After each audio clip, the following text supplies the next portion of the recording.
So I'm going to get started. So tonight, all about executive functioning and ADHD and how they are so interconnected. And many, many kids, especially and adults in our society today, have a very big increase in diagnosis of ADHD. Really started when there's always been cases of ADHD, but then there was kind of this mix of like, is it really ADHD or is it dyslexia? Because there's all this processing pieces that go along with ADHD. So we're going to get into lots of different pieces of that tonight and how executive functioning and ADHD are together and how there will be deficits throughout life with executive functioning, and they come at different stages throughout development. And if they're for all adults, we all have times where our executive functioning skills are really low, right? In different areas, whether we've had enough sleep, enough to eat, or our life is just crazy and we're managing 100 different things. So make sure if you have any questions, you let me know. Erin's having a hard time hearing, so the microphone is right in front of you. Okay. Okay, just depending on where you are, so if you start wandering. Okay, thank you, Erin, for letting me know that. Okay, so the agenda kind of talked about the introduction of what the symptoms are of ADHD. We're gonna talk also about understanding what executive functioning is. There's 12 areas of executive functioning. How we practice at WHILDE, the WHILDE formula, like how it works. I know I have a couple of friends in my room right now that actually come to our practice, so I'll get to explain a lot of like what happens here. And then we're going to talk about emotional regulation because that's a big piece for especially kids with ADHD. Like there's two different components. Sometimes in the DSM right now we just stick with ADHD, but not everybody has that hyperactive component. They just have the inattention. We're going to talk about nutrition and exercise and sleep and how to build resiliency and self-advocacy. So there's actually a lot of good things about people that have ADHD. So I want you guys to think about your kids having this as a superpower, not as a negative thing, even though I know it's hard to parent sometimes. Okay, a little bit about myself. I'm a mom. I have 4 children. I have two of them that have autism and one that has dyslexia. And then our oldest, she's 26 now, so she's figuring out her real path. I founded the WHILDE School as well as the WHILDE Method and our private practice, and we serve kids throughout Maine as well as in other states, online and in person, helping with neurodiversity and parent and self-support because the world definitely needs more of that. I am currently finishing my doctorate program in educational leadership, focusing on autism specifically and neurodiversity. I've spent a lot of time working with kids with ADHD and executive functioning, and the program that we have here today at WHILDE we built specifically because my middle daughter, who was first diagnosed with autism, struggled immensely with organization, executive functioning skills, and executive functioning was not a hot word until about 6 or 7 years ago. And I want to ask you guys, why do you think the executive functioning is such a big hot word now?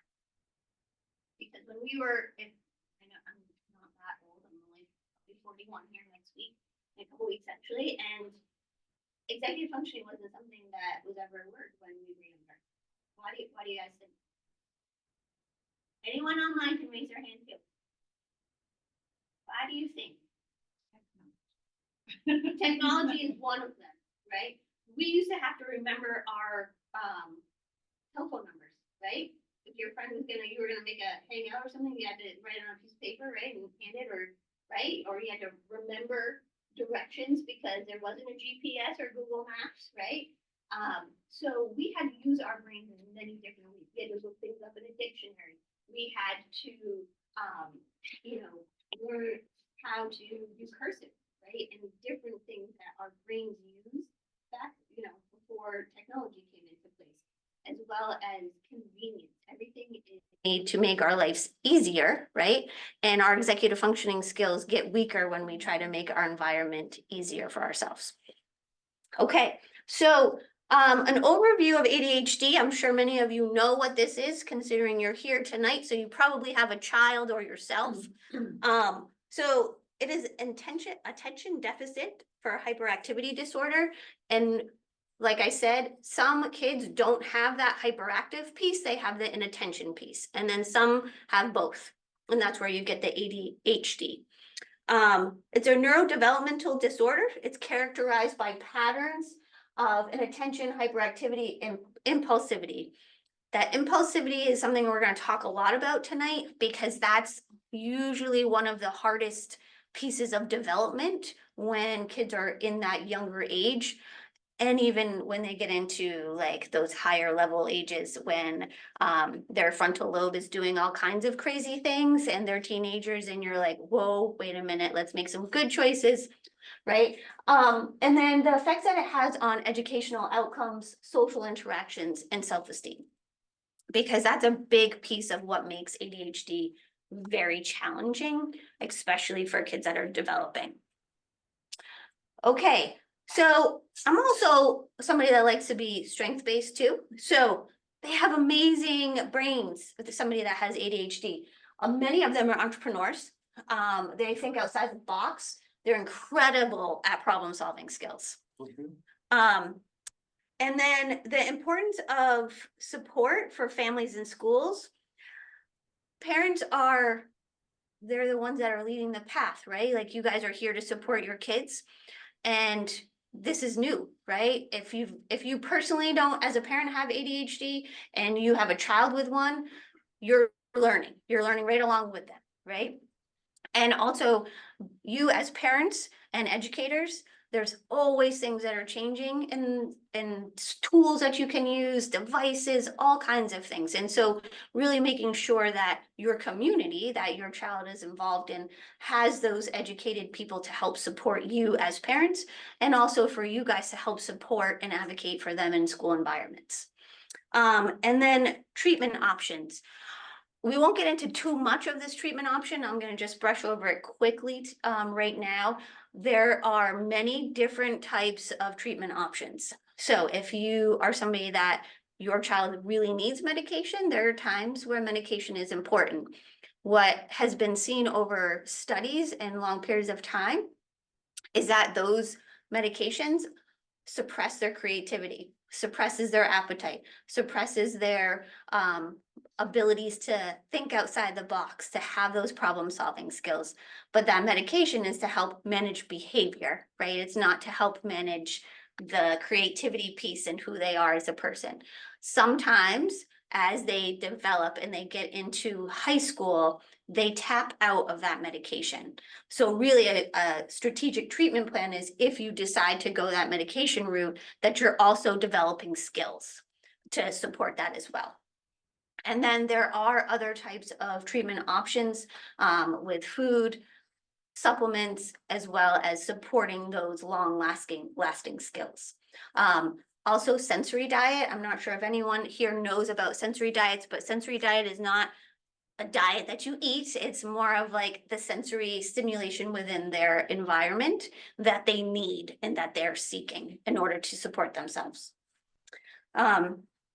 Okay, so ADHD symptoms. So real-time forgetfulness.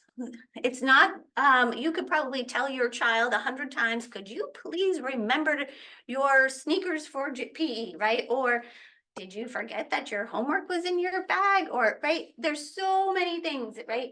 And you're like, for the love of Pete, I've asked you this 100 times. How do you forget, right? It's not intentional. I promise you it's not intentional. Their brain just can't.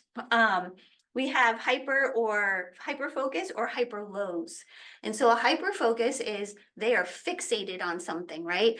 And so that's that piece that sometimes goes misdiagnosed, because people are like, well, they can focus on Minecraft for like 5 hours, right? But giving them a book to read, they can't focus, right? Because that's that preferred task, right? If you have a preferred task or something that you're interested in, they can hyper focus in on that.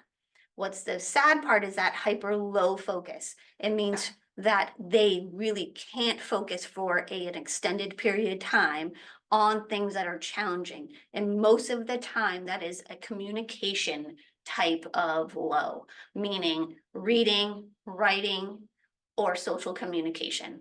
And that's because of the area of the brain that it affects, is a lot of that verbal communication. It's the same area of the brain that dyslexia affects.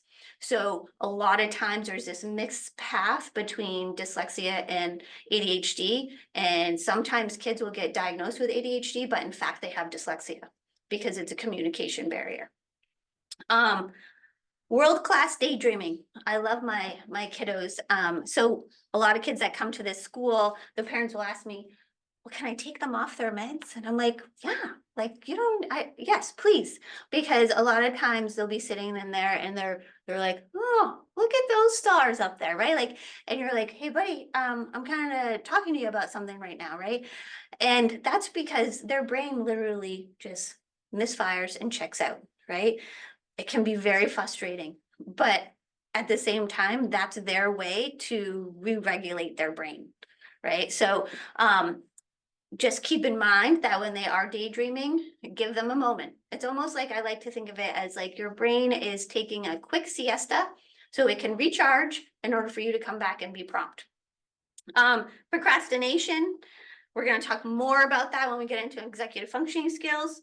Trouble with friendships, that really plays in when they're in the younger age with that impulsivity and being able to communicate. I want this, they want it, they don't know how to say, hey, could we share that toy, right? Or the impulsivity in class of like blurting out, right? Or being moving in their seat all the time because they just can't. That impulsivity, repetitive movements. This is the other piece that's a lot of kids will get diagnosed of being on the spectrum because of these repetitive movements. Nope, it's because their body needs to move constantly. It's a sensation, part of their nervous system. They cannot control that, and it is not autism. Now, I'm not saying that there are not kids that have autism that have ADHD, but a clear just ADHD does not fit for an autism diagnosis. And sensory seeking and aversions. That's because when you have ADHD, your sensory nervous system is just moving at 100 miles an hour, right? And so sometimes they need those deep compressions. They need to go out and be in the fresh air. They might need to scooter. So how we support that in an educational setting is we have different seats that they can sit in. They can scooter up and down the aisles if they need to. They have standing desks. They have breaks put in, right? Not breaks that they have to like leave the class and go do their work, but motor breaks, right? So they can come back and be present and be able to work together. Any questions so far? I don't want to move too fast. Okay. So I first want to ask my friends online and then in here, what do you think executive functioning is? Because we're here to talk about how it relates to ADHD. So what do you think it means? You didn't think I was just going to come and sit here and chat the whole time, right? You didn't know you were going to have to participate. So anyone online, what do you guys think executive functioning means? Life skills, basic functions we use during the day. Life skills, functions we use during the day. Life skills in how? Organization. Organization, yep. That's the first one that most people think of. Ability to organize and get things done. Absolutely. Thank you, Renee, for putting that out there. So there's actually 12 different areas of executive functioning. And not everyone is strong in all of them, okay? And there are age ranges of where your kids should be and where our expectations of them should be, right? And sometimes they don't match. So I'm hoping tonight, one thing that you take away is kind of thinking about what your expectation is and what they can actually perform. Because then you're not going to be in a constant battle, because you'll have more understanding of, okay, this is age appropriate right now. And if they're not at that age appropriate level, okay, now these are the skills we have to work on. All right, so there are 12 areas. I'm going to go through all 12. All right, so please stop me. I am going to ask you some questions along the way.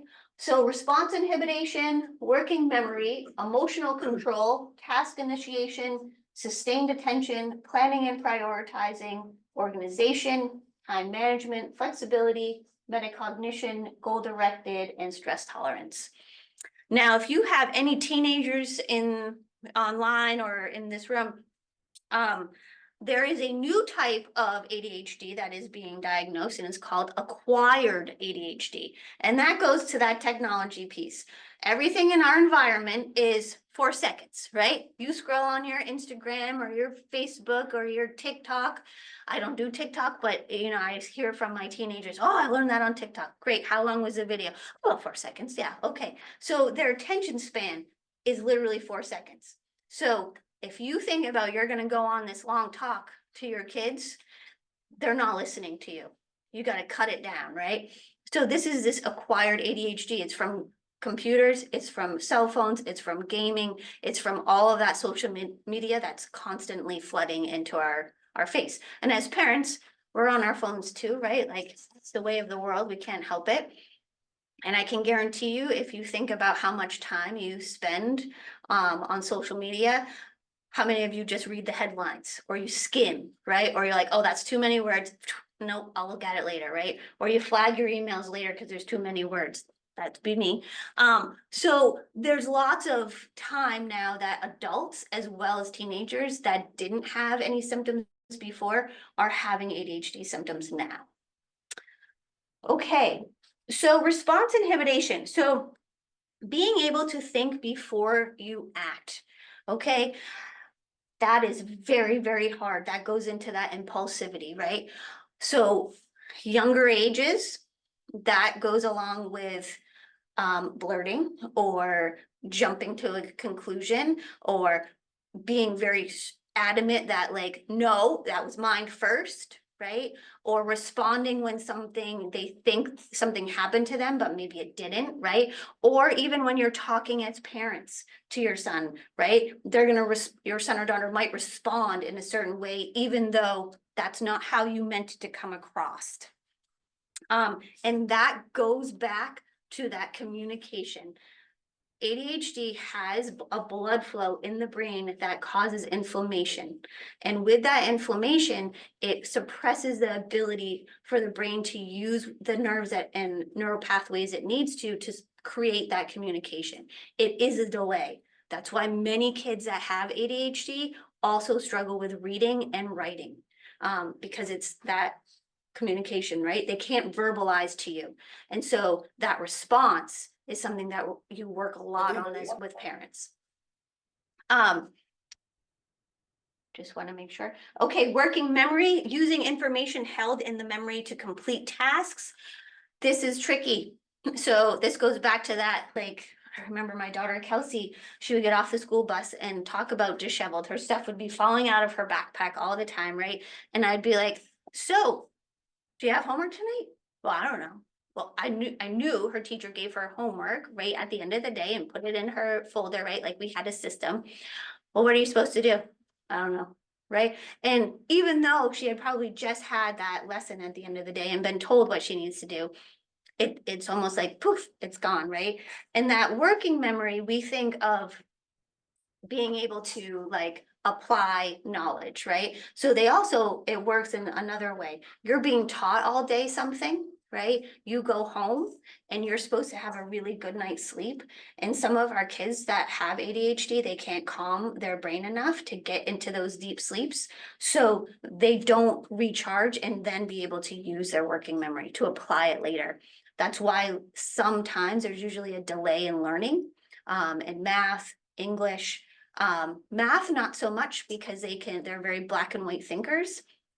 But when they get into the bigger math, they want to make shortcuts and don't want to work all of the problems down. So then what happens is they can't figure out, oh, why does that algebra concept not work anymore, right? So they skip steps on how to actually apply what they've learned.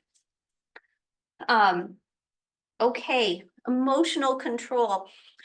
Are little people and big people that have ADHD massively empathetic? They feel so deeply, but because of that response inhibition, you don't always get to see that pureness inside.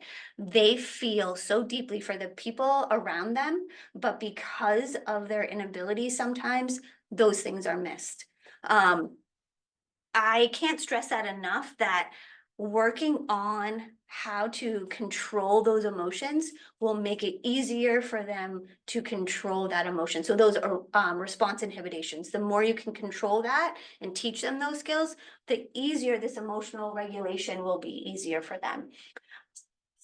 I will tell you that it's not something as a parent you should do alone, because then you're that person that they're always going to get upset with, right? You're there to be that supportive person, but having somebody to come and support you as the middle person, as that mediator, is very helpful, because then you can go back and be like, okay, do you see these strategies and these strategies? And you can be that person to comfort versus being that enforcer all the time.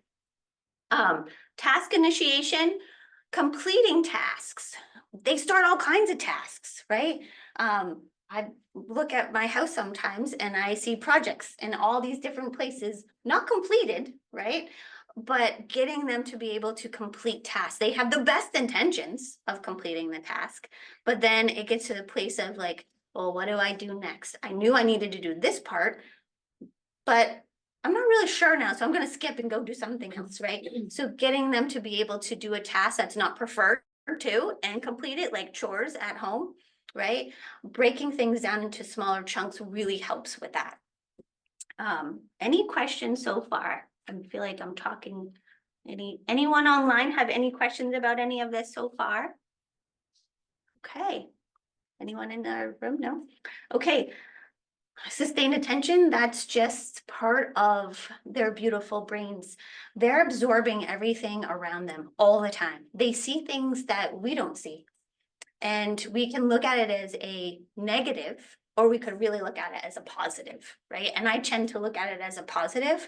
So the times that your child can't be focused means that something in their environment is making them distracted too, right? So having something that's grounding. Your mouth holds 80% of your sensory receptors, right? So you'll see a lot of kids that have struggles with this. They're either chewing on pens, they might have all kinds of things in their mouth, right? And you're like, what? Okay, why do you need to chew that right now, right? Like, we thought we got out of this oral fixation stage, right? When they're babies, right? But no, that's where all your receptors are. 80% of them. Makes sense, right? So food, make sure that they can snack. The more things that they can ground their body with. I'm a big fan of gum and lollipops for kids. If you are a no sugar person, totally get it, but they make gum that doesn't have sugar, and they have lollipops that are all natural.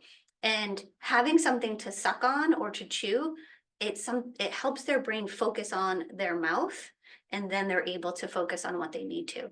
So thinking of different grounding things, putting rocks or sensory stuff in their pockets, right? Anything that just grounds their body. To the extreme, you could put, they have those heavy vests sometimes, or heavy blankets. One of our kids has a weighted blanket, but it's a hand thing, so she just holds it. Anything that they can put in their hands, okay? Planning and prioritizing.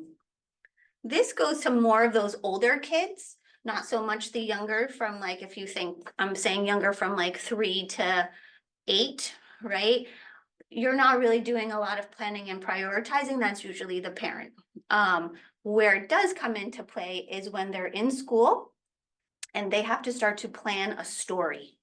And they have to start to break that down. Planning and prioritizing that sequencing is very hard for them because their brain doesn't work that way.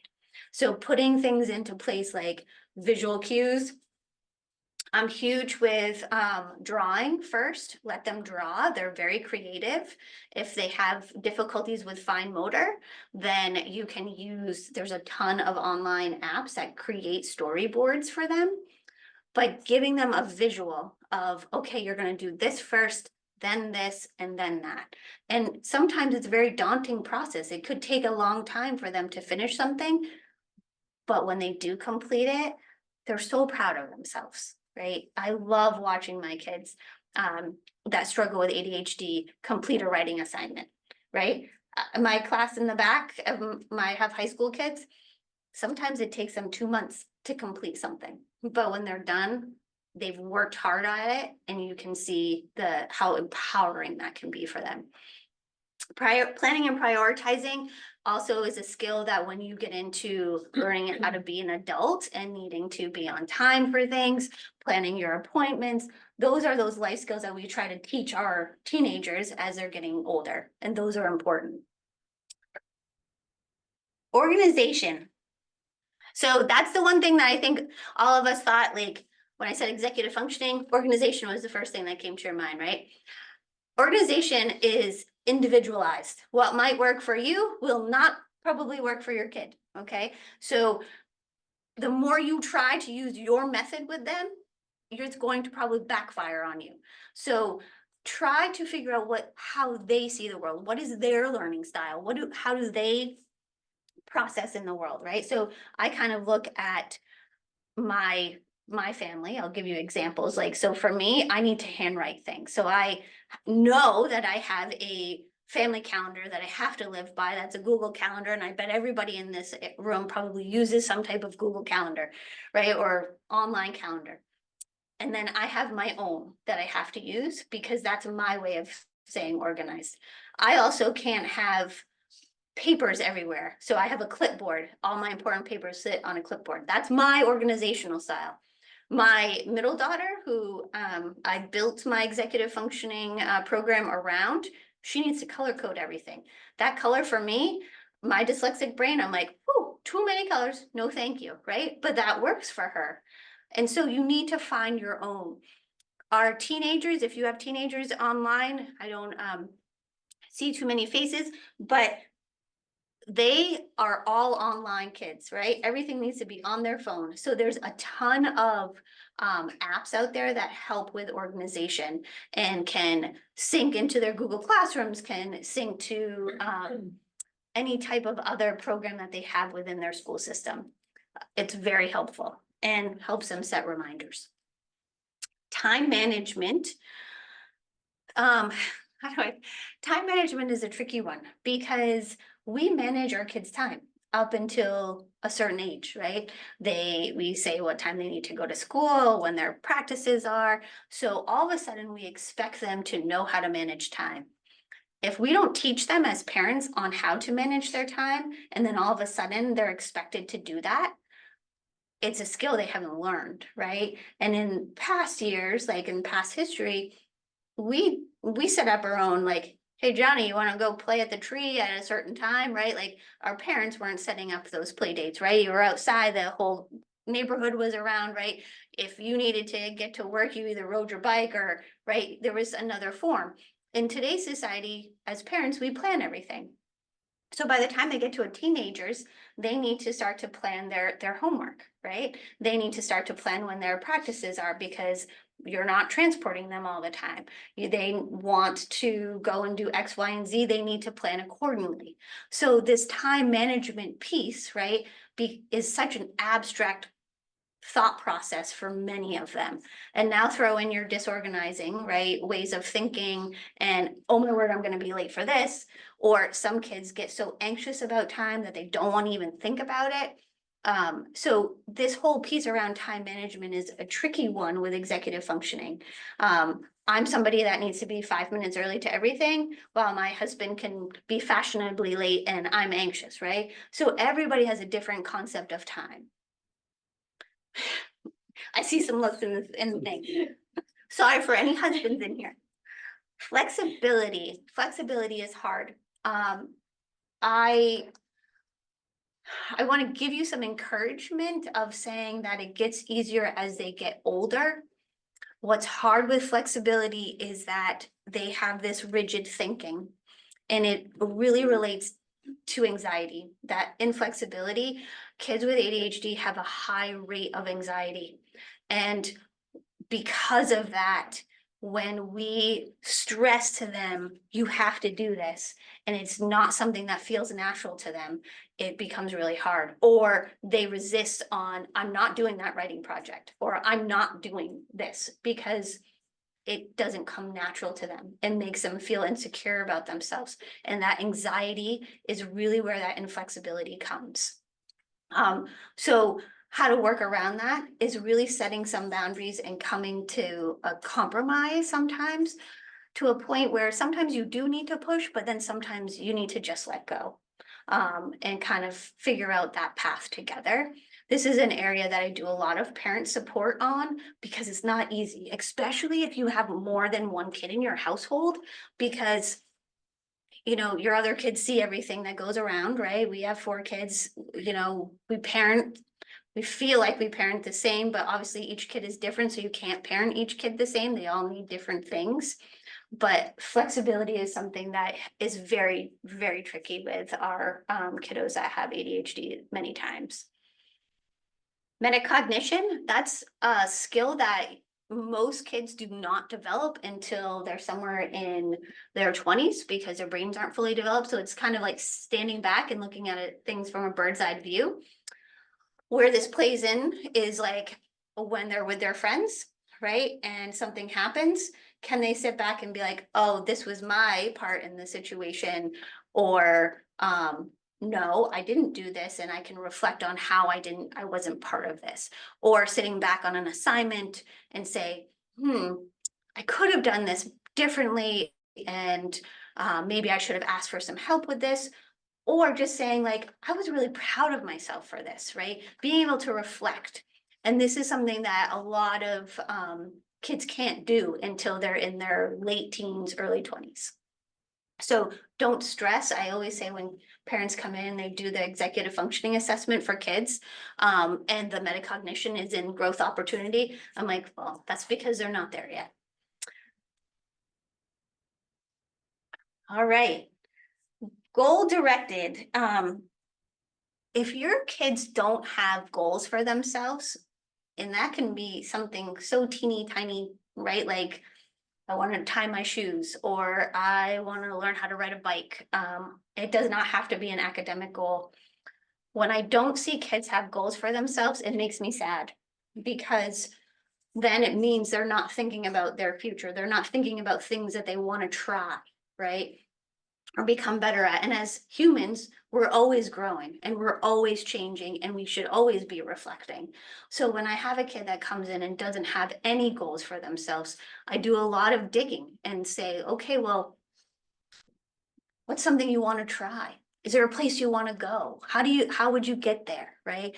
With my older students, we do a lot of goal work and setting SMART goals each week for my older kids, because that really matters when they get out into the real world, right? And knowing like, even if you have struggles with ADHD, you're the ones, these are the types of brains that are going to make a difference in our world, right? They're the ones that are going to help our economy. They're the ones that are going to be doing some problem solving that in 2024 we really need, right? So don't think of goal directed as how to not be distracted. Think about it as how can they feel good and empowered by themselves, because they struggle, and there's a lot of struggling that happens, especially in the younger years. Stress tolerance. Many of them have high rates of stress tolerance, that anxiety. I'm sure some of you have heard, my belly hurts. I don't want to go to school. My head hurts. Or they hold it in all day, and then they get into the car and they are a stinking hot mess. And you're like, oh my word, what has possessed your body, right? Like, this is not okay. And that's because in their environment, they're working so incredibly hard to do all the expectations that everybody has for them and around them, even their peers. So really checking in with your child every day about this stress. And you don't have to make it as like, so how are you feeling today, right? It could be like, hey, what's the weather happening inside you today? All right, like, or doing a family check-in at dinner, or in our house, we have a 45-minute ride one way, so I get my kids for an hour and a half every day. I'm like, so how's school going? Or how's, so-and-so, they're all dating now, right? So you gotta dig sometimes, especially if your kiddo isn't a talker, right? So ways to find the stress is they're gonna relate it to a bellyache, they're gonna relate it to a headache, they're gonna be really tired, or they're just gonna be really impulsive or aggressive. And those are the times where you really need to check in and figure out what's going on. Why are they stressed? Okay, so I have about 20 minutes before I get to ask you guys, you get to ask me a bunch of questions. So I'm gonna try to speed up a little bit. So I'm not gonna read all of these. You guys will get this slide, but this is just a checklist. So ages 5 to 12, right? Really make sure if you have a kid in this age group that you look at this when it gets sent over to you, because this goes back to those expectations. I always see our expectations are not always clear, right? And for children that are already struggling with language, if your expectation of them is not clear, but also understanding what their level of abilities are, you're going to create a very hard environment for yourself and for your child. And then for teenagers and adults, this is the next step up. And not always do kids with ADHD struggle with every single one of these executive functioning. There's usually probably about like 5 or 6, right? And then they ebb and flow. When puberty hits for boys, you're gonna be like, oh my God, we just worked on all of these skills and now they're out the window. What the heck happened? That testosterone goes right through the roof, and those executive functioning skills are like, you talk about daydreaming, you're like, ooh, anyone home in there? Right? And then if they are on medication, they tend to tap out usually their freshman or sophomore year because of that level of testosterone. Not so much with girls. Okay, so challenges that face. I think you all can probably tell me the challenges that you guys have. So I'm gonna take a minute to stop talking and read. Tell me some of the challenges you guys have at home, online and here. Impulsivity. Impulsivity, absolutely. Anyone online? What are some challenges that you guys have at home?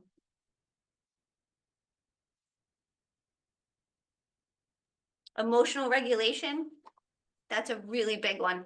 Absolutely. Thank you for sharing that. Any others? All the things on the list. Cleaning up when done. Yes, cleaning up after themselves. Boy, is that a challenge in my house.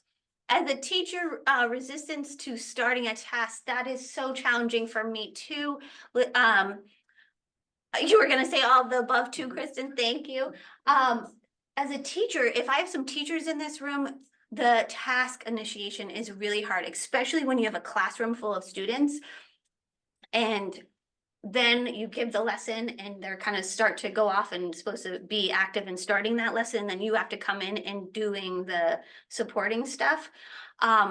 One of the things I have found really helpful with that is visuals, like first step, just do this. And then having them verbatim say it back to you. So now what are you supposed to do? Tell me in your own words, what is the expectation? Sometimes that's pretty helpful. Losing things, oh boy, right? Like I can't begin to tell you how many times my daughter loses things, our youngest. Task initiation and being goal directed. That is hard because a lot of them at certain times, they feel hopeless. They're like, I can't do this. my brain isn't working. I know I need to. And so they lose momentum and they lose focus and they lose the empowerment. Because how many of you have had teachers or parent, your own family members or yourself be like, oh my word, what's wrong with my child, right? And people might make comments. You go to parent teacher conferences and they're like, wow, you have such a great child, but here are some of those things that he really needs to work on that's challenging, right? You leave as a parent or even as a teacher. I'm a teacher and I have a child that has ADHD, but I also know what it feels like to have to relay that information, right? And so when you think about thinking about that task initiation and being goal directed, it can be hard for them, right? Like, and for parents, like, tell me something good, right? Tell me something that's empowering myself so I can keep going, right? And that I can also say to my kids, like, you got this, buddy, right? Versus always having to work so hard. I teach an executive functioning class for 7th and 8th graders 6 times a day for 40 minutes of class. So really all of these 10 kids and 6 classes. Thank you for sharing that. That's amazing. I think that when we look at executive functioning, opening it up and really understanding like how the emotions, the stress, the way they process information all goes into play on how they can organize their world. Thank you guys so much for sharing that stuff. Okay, so we talked all about executive functioning, so I'm going to tell you a little bit about how our program runs and why we developed the program that we have. So we look at a formula, and I'm not a math brain, so we made a math formula for the people that are math brain, and then the words for the people that are wordy like me. So the WHILDE method is a formula that integrates academic learning and students' well-being, and it's influenced by 6 core attributes. So I look at behavior, not as a bad thing, but as a good thing. What's the child's interest? That's your ticket. If you want them engaged, that's your ticket. Aspirations, so what's their goals, right? Can't tell you how many kids I have with ADHD that I give them a project in Minecraft. Man, is that my ticket? That's my carrot right there, right? But also looking at exercise, nutrition, and kind of did it backwards, sorry. Behavior, aspirations, interests, nutrition. So I can't stress enough that nutrition plays a humongous role in ADHD to help with behavior, help with sleep, help with emotional regulation. And I can go a little bit more into that if we have time at the end. Exercise, their bodies need to move, right? And there's a balance between over exercising and being exhausted to finding that balance of what they need. And then there's some kids that have ADHD that are not athletes, right? So how do you get that movement and that need out of their bodies? And then sleep. Sleep regulation for kids with ADHD is all over the place. They're either really great sleepers, right? They just totally crash out at the end of the day because they've gone 100 miles a minute. Or they fall asleep hard, but then they don't stay asleep at night. Or some of them have intermediate, they can't fall asleep and then they fall asleep and then they wake up again, right? And so getting that deep REM sleep is sometimes really challenging. So we look at all of those areas, right? Because we need to eat, right? We need to exercise, we need to sleep, we need to be able to figure out in our world, like, why are we acting the way we are? I don't know about you, but I can get pretty hangry if I can't eat, right? And so some of my kiddos might not be able to verbalize that to me, but they might be super impulsive when they get out of school, right? Okay, well, did you eat anything? When's the last time you had something to eat, right? And so I have parents that come to school here that actually bring food for the moment their kids get in the car, because that way they're not having those outbursts when they get out. It's a soothing thing. Okay, so here's just a visual: behavior, aspirations, all the ones I said. I'd like to talk a minute about behavior because that's something that a lot of people relate to ADHD.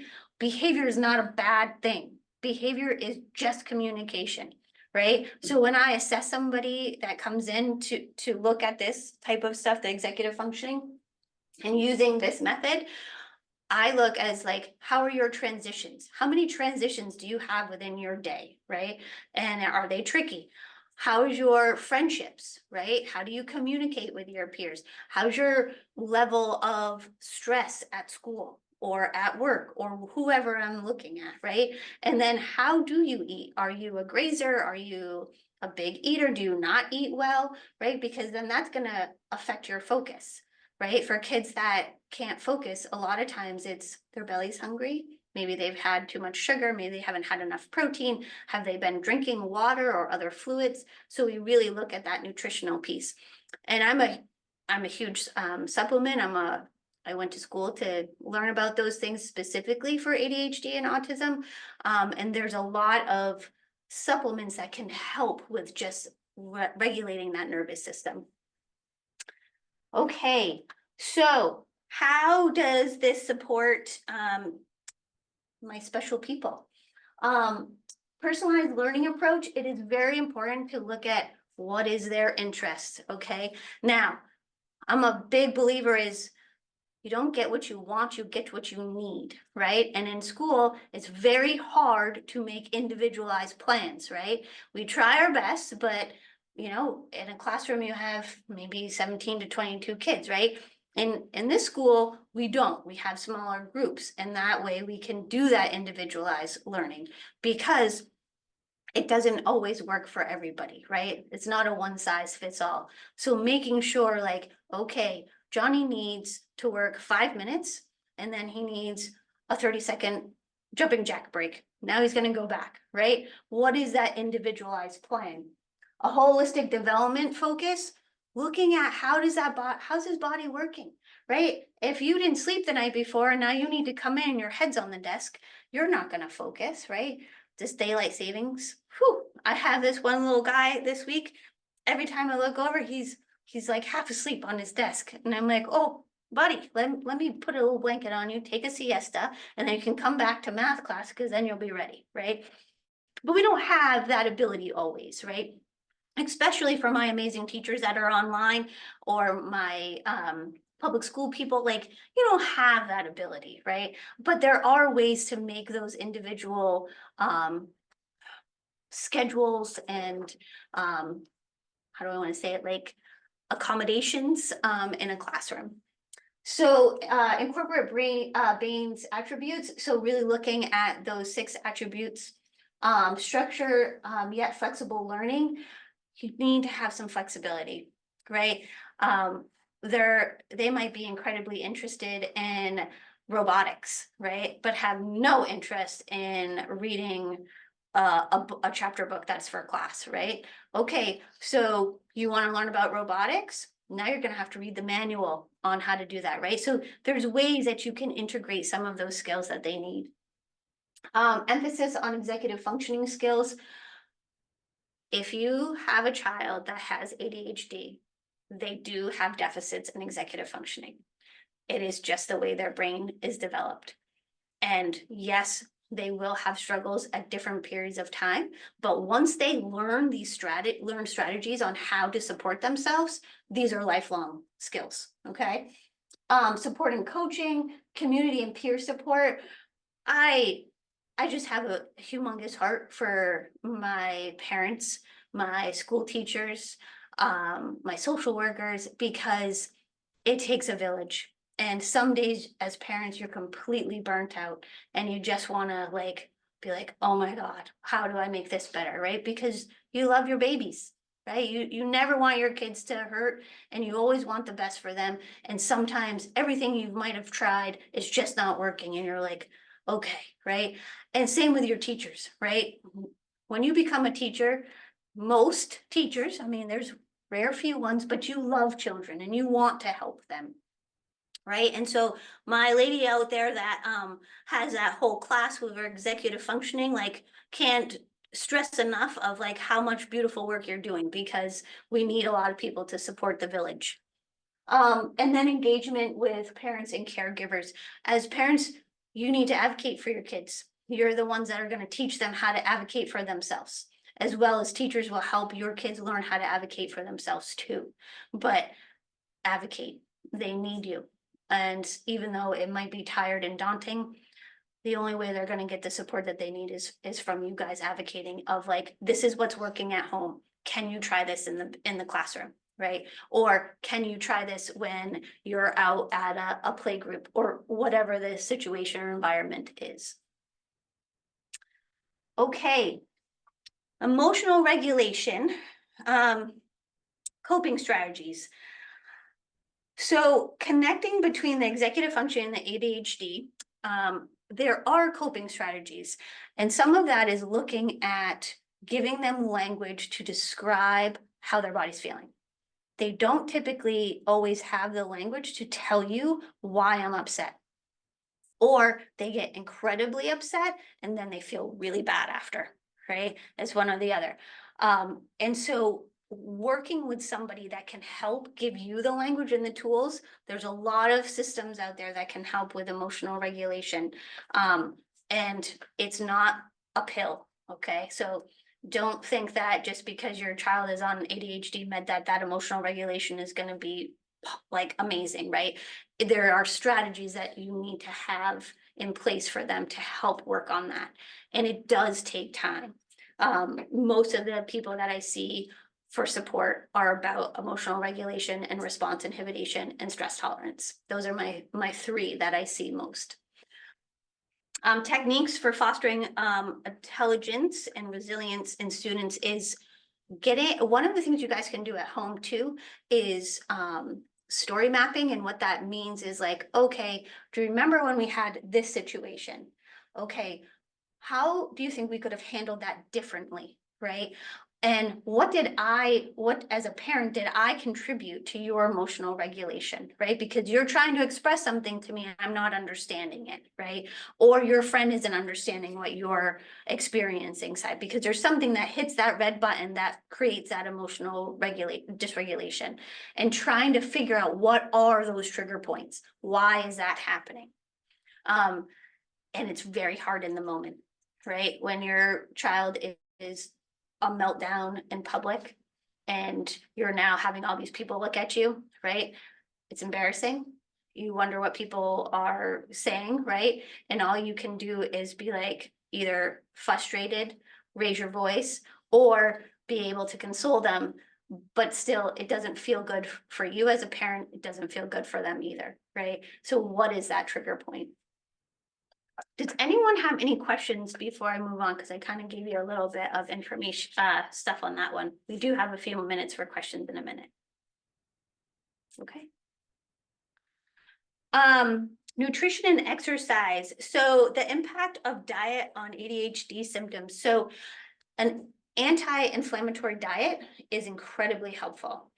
Now, most of our kiddos that are ADHD or on the spectrum crave carbs. They want those crunchy carb foods. Now, it is not easy to be on a gluten-free diet. Trust me, I need to be on one, and it's not easy. Finding a good gluten-free bread or good gluten-free pasta, not as easy as it's getting better, much better. But an anti-inflammatory diet is very helpful. Also limiting dairy, because all dairy and gluten are inflammatory foods, and they make the body work harder to process, as well as make them have brain fog. There's a lot of science out there on this. So I encourage you to do your research, because there's a ton of information on anti-inflammatory diets for children that have ADHD. Limiting sugar too, because their bodies are already racy. And if you can limit like how much processed food and how much sugar you're giving your child, that's important too. And increasing their water. Their bodies inside internally, whether they're physically moving or not, their nervous system is at a heightened speed. And so the more water you give them, the easier it is for them to focus too. You don't want to overhydrate, but you want to make sure that they're drinking, because sometimes they forget to actually hydrate and eat because they're absent-minded, right? They're in that beautiful creative world that they're in. Physical activity always increases those endorphins. It makes them feel good. School typically makes them feel negative about themselves. Finding an outlet that makes them feel good about themselves is important. So they might be an amazing athlete. That's going to increase their mood, right? They might be really good at science and robotics. Get them out doing that. They might like to go walk the dog and be with you in the woods, whatever. Find a way to find something physical that they can move their body, but also feel really good about. Yeah. I have a question that came in on over here. What if the child is extremely picky eater? Oh, love, I totally hear you on that.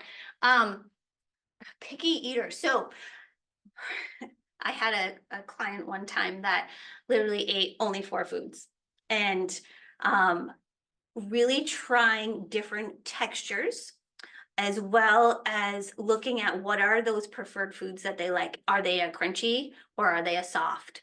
And really focusing in on, okay, if it's a soft, let's try some other soft foods that might work, right? And slowly introduce something new every week. Don't introduce a whole bunch of things at one time.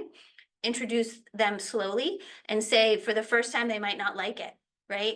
But then try it again in a couple days. Say, we're just gonna take a no thank you bite. Let's just give it a whirl.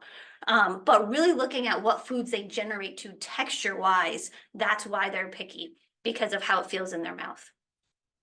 My daughter is a massively picky eater, but she goes for hard things.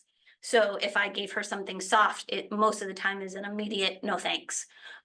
So building that texture foods is important to look at. And if you want any more help on picky eating, you let me know. I'm more than happy to give you some suggestions and some references and kind of some like ideas on different foods. Also, getting them involved in cooking helps. Those picky eaters, they're going to be watching you cook, right? And then they're like, oh, well, I guess I want to try that, right? That's a really fun way of getting them involved. And then incorporating healthy eating habits and regular exercise. So maybe helping them decide what meal for the week they want to make, right? So those picky eaters, my daughter, I'm like, okay, well, what meal do you want to make this week? So she'll pick sometimes one that we'll make together, right? Or kind of thinking about, let's look at some of these cookbooks. What do you think you want to try, right? So getting in some of those healthy habits. We live in a really fast-paced life. So if those kind of things are not easy for you guys to do, there's other ways to incorporate that, like helping them learn how to pack their lunch, right? Okay, well, my lunchbox comes home and is completely full. You didn't like anything I packed, right? So how about we look at those foods that you want to eat? And you already have them in the house. So that's another way of helping planning and prioritizing, time management, and also healthy eating. Okay, sleep. So I think I talked a lot about sleep, but having a really good healthy sleep hygiene is important, especially for kiddos that struggle with ADHD. There are lots of different natural ways to help. A nice like shower or hot bath before bed, you know, that if you're a family that likes to read like us, you know, having that steady routine so they know what to expect. Their bodies are going to start to get tired. And then there's other times where having some soft like meditative music in the back at night, making sure the lights are off. If they're scared of the dark, making sure the light is still like dim. You can get a red light so it still shines in the room, but it's not as bright. So it helps with those circadian rhythms. But they need a fair amount of sleep in order to help with that focus and emotional regulation. Okay, so this was about building resilience and advocacy. I just want to stress how amazing your kiddos are with the way that their brains work. And as much as it's probably challenging at times, I mean, I have 4 kids and 2 of mine are a lot of work. And what I take from it is they make me a better mom. They've made me a better human, right? And when you think about your kids, they're here, they're a gift. And as much as it's hard, they are gonna do something amazing. And it's just making sure that they have the supports and the community to help them see that, as well as to support you, because it's very tiring. It takes a village, right? So it's your school teachers, it's your social workers, it's your behavioral, your BCBAs, your OT therapists, your PTs, right? Your speech and language therapists, all of them together make a very strong team to support you. And they are resilient, and they will become very strong humans and do something amazing in the world. So just remember that tonight when you leave, like, it's not doom and gloom. It's actually beautiful. You just haven't got to the roses and sunshine yet, right? You're still in the trenches. You will get there. Okay. All right, questions. We have time for questions. So this is like my favorite part. I've talked enough. So ask away, guys. What can I answer for you? Do you have children that you want to ask me questions about? Do you have students you want to ask me questions about? Resources? Go to it. Go ahead. You got a question? I have so many questions. Okay, go. Start it off. Where to begin? Well, I wanted to share one thing, well, two things that we've discovered that really helped. Our son used to be a very picky eater, and he's 7.5. He's gotten so much better. And one thing I always cooked with him, but one thing he really likes is when we set out what he calls a buffet, but really it'll be like, the best examples, like if we made tacos, instead of composing the plate for him, I'll put it all on the table. We sit down as a family every night, and then he can choose what he wants. And sometimes it's just the white rice and the tortilla, but sometimes he'll try some lettuce or some tomatoes or peppers or something, and that has helped with him. The other thing I wanted to share is we learned through occupational therapy that proprioceptive input is really important. And so when he gets really dysregulated, and sometimes before bed, if he cannot calm down into his body, I'll do what's called we call arm squeezies, and squeeze down his arm and down his fingers, and it immediately starts to calm him down, and he can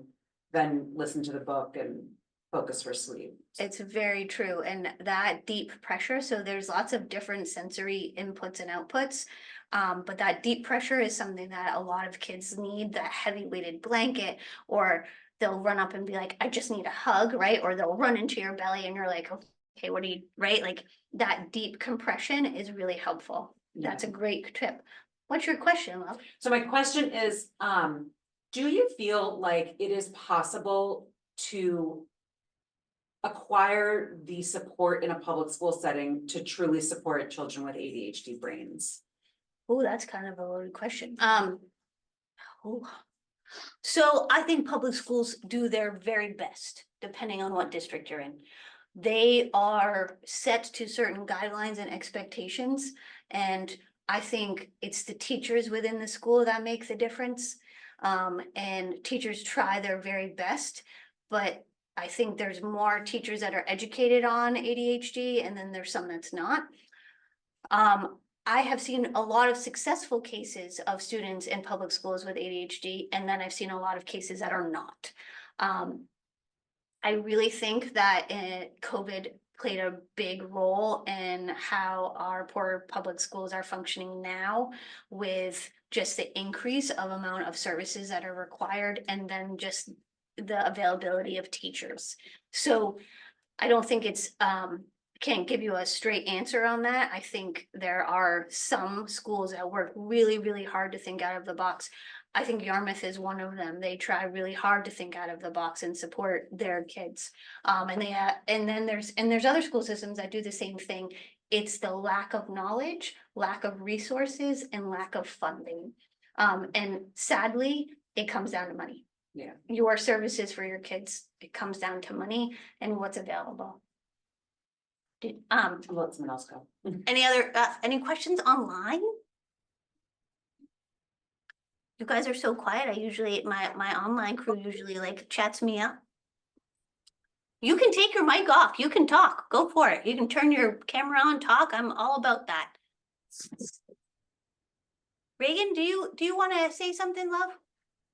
Yeah, I was just going to thank you. It was a really great presentation. It's really helpful. I have a son who has absence epilepsy and Asperger's, and he has definitely some executive functioning. That was sort of our journey into his ASD diagnosis. Yep. And we have tried to continue to focus with the school on executive functioning. And they tend to really focus on, like, well, getting him organized, making sure he knows his homework and what's a priority.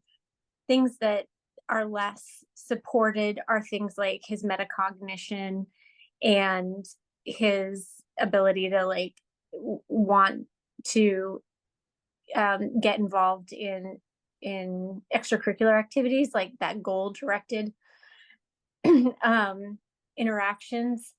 And I guess I'm just wondering, like, what your thoughts are there in terms of how schools approach executive functioning and trying to get them to really, see more of the whole child, and going beyond just organization when it comes to executive functioning deficits. And then I guess my only other thing is, the other thing that we're running into is the school is really reluctant to give him, like, graphic organizers and things because they're worried. He's in middle school. They seem really worried about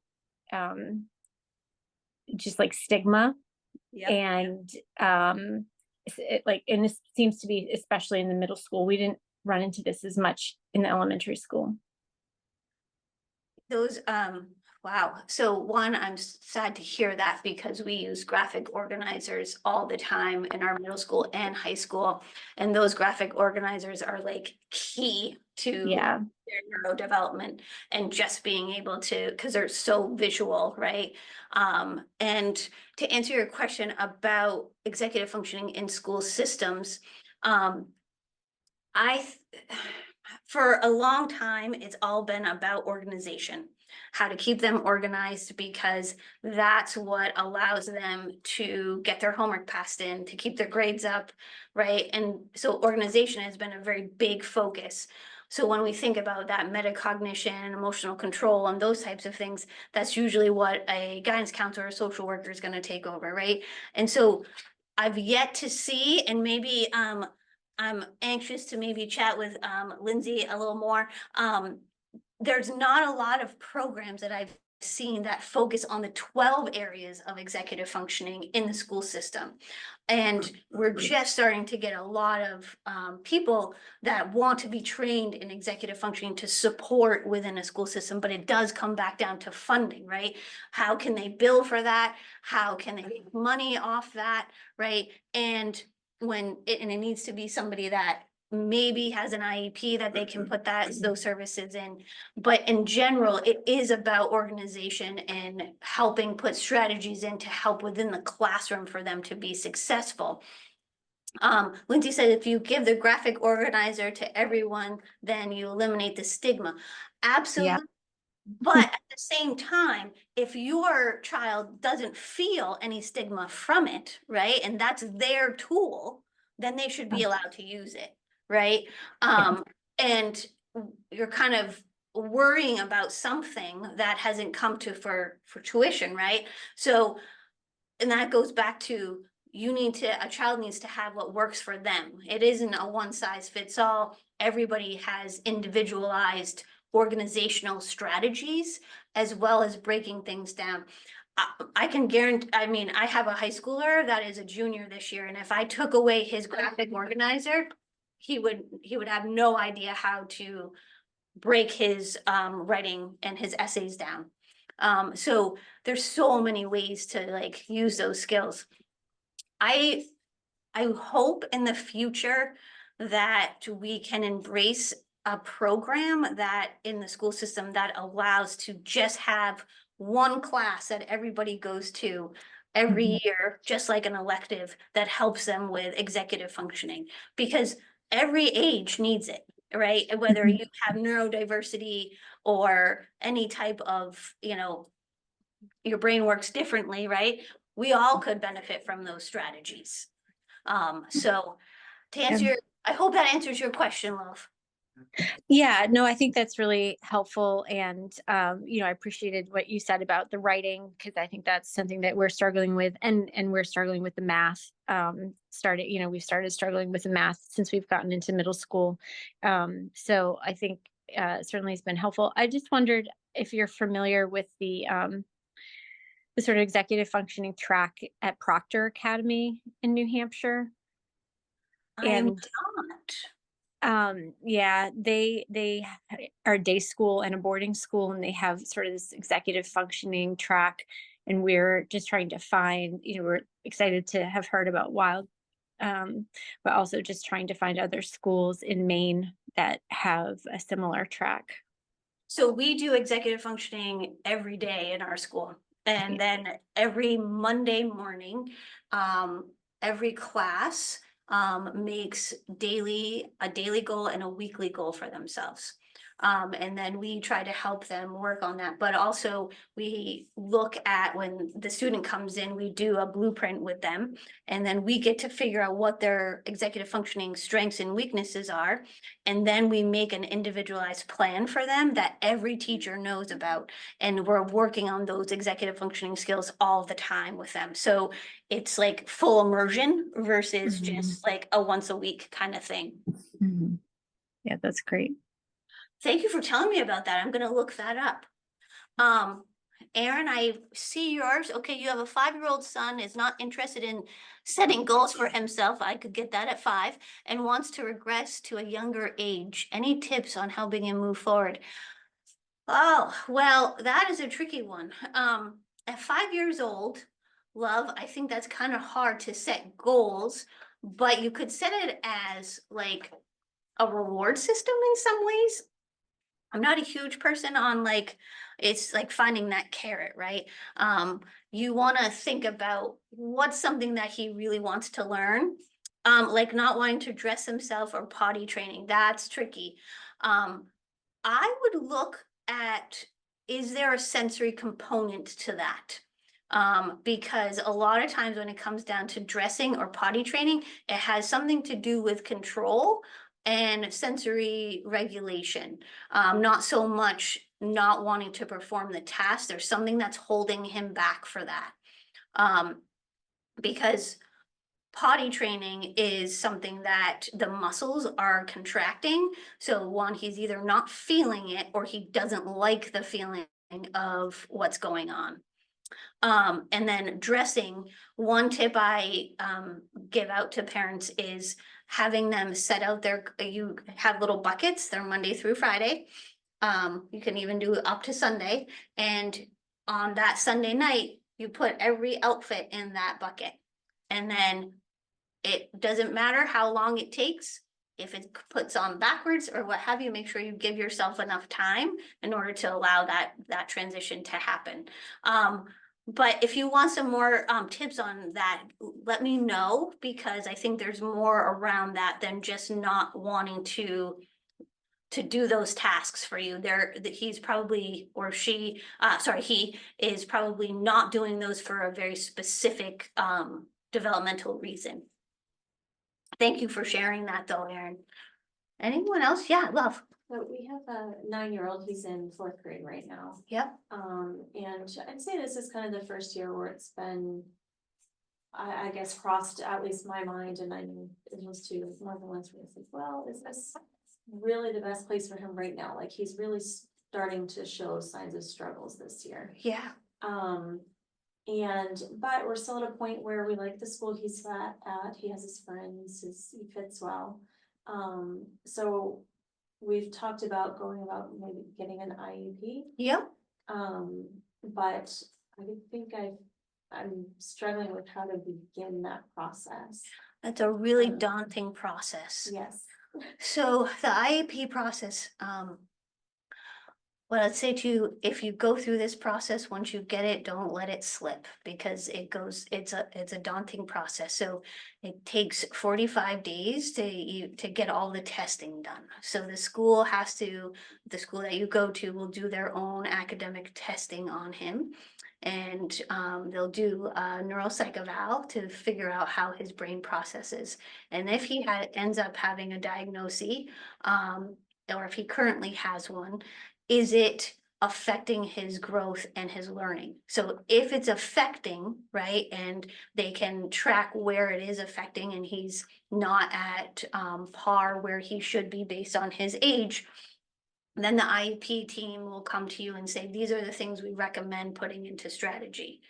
As parents, you're not educators, right? And so that process is like, okay, I'm gonna take your word for it, right? Something I would recommend is before you take their word for everything, do your due diligence and have somebody else just kind of talk to somebody else about it. Schools always have the best intentions, but they're also there's only so much money, right? And so making sure that those strategies put in an IEP are actually going to help the progress and the growth of the student. And I've seen some really bad IEPs and I've seen some really good IEPs. After 45 days, you have 90 days to kind of create a good plan. And then after that, in Maine, it's one of the only states, a parent actually does not need to sign the IEP for the IEP to be put in process. So you don't actually have to agree with the IEP, but the school can put it in process. If you sign it, then you've agreed to it.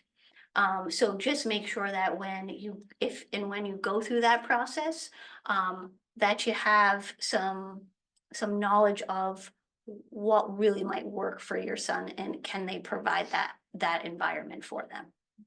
Can I ask sort of a piggybacking question? Yeah. Because that's related to one of my questions, which is, so the school did not provide the testing for us. We went through the pediatrician's office. Okay, They provided the Vanderbilt. the Vanderbilt, yep. That went to a host of people in our quote unquote village, and he now has a diagnosis of ADHD. Yep. I've heard you can get the school to pay for the neuropsych evaluation because it's a very, very costly testing process. They do their own. So any public school will have somebody that comes in that does their own testing, that does the neurological part of the testing. It's a psychologist that they have. And they will not pay for outside neurological testing. So if you go and see a neuropsych eval outside, that's on you. They do their own within the school system. And every school does, that's like our school requirement. It is a school requirement. Yep, they have to do a certain amount of testing. Now, for a diagnosis of ADHD, it doesn't guarantee you that you would get an IEP. It can guarantee you to have a 504, which is just for accommodations.